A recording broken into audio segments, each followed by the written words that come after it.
Good morning friends, কেমন আছো তোমরা? নিশ্চয়ই খুব ভালো আছো, আমরাও ভীষণ ভালো আছি। তো দেখো আজকে মর্নিংয়েই দেখো কচুরি খাওয়া হচ্ছে। ছুটির দিন যেহেতু সানডে, তা আজকে আবার আমার ছেলে মেয়ের এক্সাম আছে, ক্যাট এক্সাম আছে, তা ওরা বেরিয়ে যাচ্ছে। তা আমি আজকে আর যাচ্ছি না, যেহেতু সানডে আছে, মিঠির বাবার ছুটি আছে।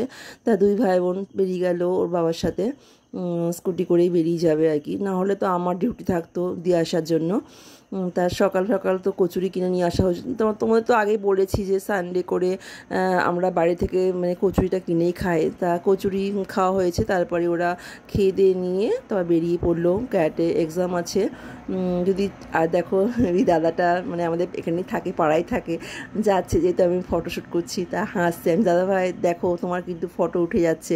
বলে না না কোনো ব্যাপার না, এটাকে ইউটিউবে ছাড়বে। আনছি হ্যাঁ ঠিক আছে, কোনো ব্যাপার না। হ্যাঁ, তো যাই হোক ওরা বেরিয়ে পড়ছে দেখো। মিঠি আর আমার ছেলে ঈশান, ওরা দুজন না গাড়িতে উঠে গেল। তা আমাকে টাটা করে ওরা বেরিয়ে পড়লো।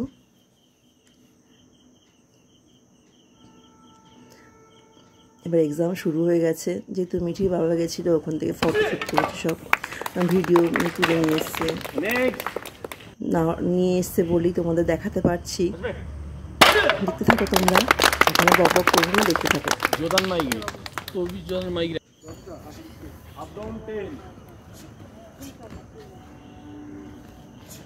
এই up down 20 sorry up down 20 যাওয়া আসা একটা।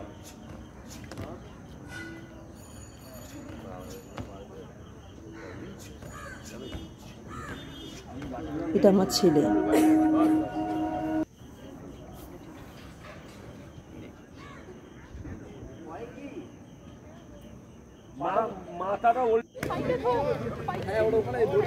এই মেয়েটা দেখছো হলুদ রঙের বেল্ট পরা আছে, ওটা আমার মেয়ে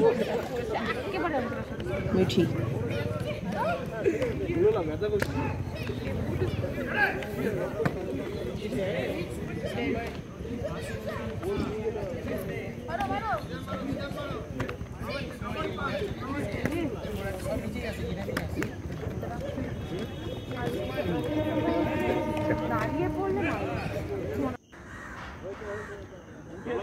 নিজে থেকে উঠে দাঁড়াবে, ডবল নাম্বার করতে পারবে।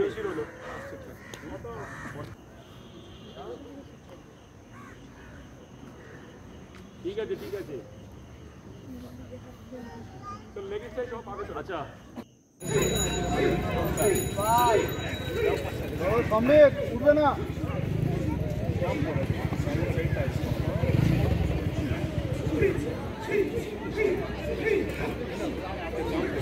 চলো হারাও সুবায়ু, হারাও সুবায়ু পাস।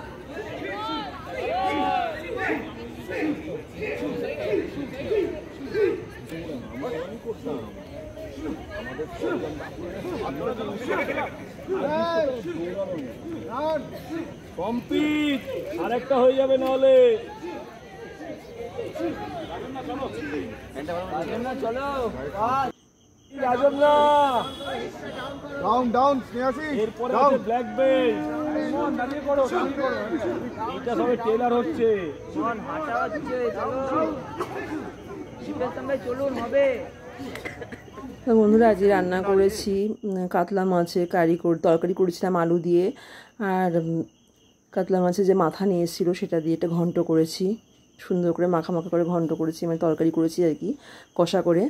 আর দেখো বন্ধুরা আজকে একটা মানে 2-1 দিন আগে আর কি অর্ডার দিয়েছিলাম ফ্লিপকার্ট দিয়ে।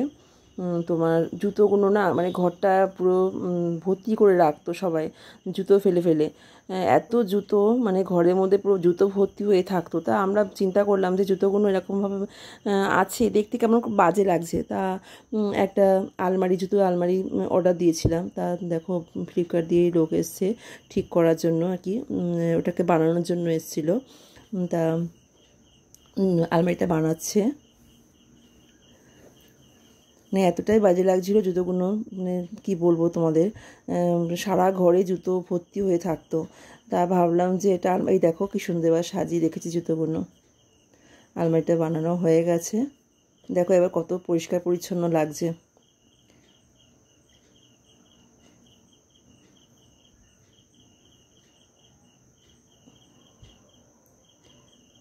ভালো হয়েছে বন্ধুরা? একটু বলো প্লিজ, কমেন্ট করবে, হ্যাঁ তোমরা কমেন্ট করে জানাবে। এই সারা ঘরে জুতো ছড়ানোর থেকে এই যে আলমারির মধ্যে জুতোগুলো রেখে দেওয়া কত ভালো লাগছে। আর একটা কথা দেখো, এই যে আজকে আমার মানে ঘাট দিয়ে গেছে আর কি, মানে আমাকে বলছে তোমাকে পিৎজা খাওয়াতে হবে, তা আমার টাকা দিয়ে আনা হয়েছে। কেন আনা হয়েছে সেটা তোমাদের এখন বলবো না, পরে জানাবো। খুব ভালো একটা খবর আছে। টাটা বন্ধুরা, খুব ভালো থেকো তোমরা।